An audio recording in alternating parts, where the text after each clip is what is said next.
प्रहलाद को अपने गोद में बैठाकर सुंदर अपनी बड़ी सी जिह्वा निकालकर प्रहलाद के शरीर को सहलाने लगे हैं, चाटने लगे। उसी तरह से भगवान नरसिंह प्रहलाद के शरीर को चाट रहे हैं। जिस तरह से सद्योजात शिशु को उसकी गाय उसकी अपने बछड़े को चाटती है, उसी तरह से भगवान नरसिंह प्रहलाद के शरीर को चाटने लगे, सहलाने लगे।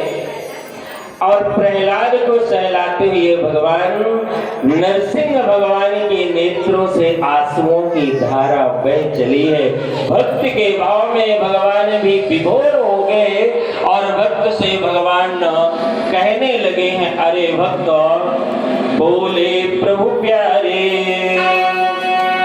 बोले प्रभु प्यारे, अंग कोमल तुम्हारे हैं और दुष्ट असुरों ने मारे, मम नाम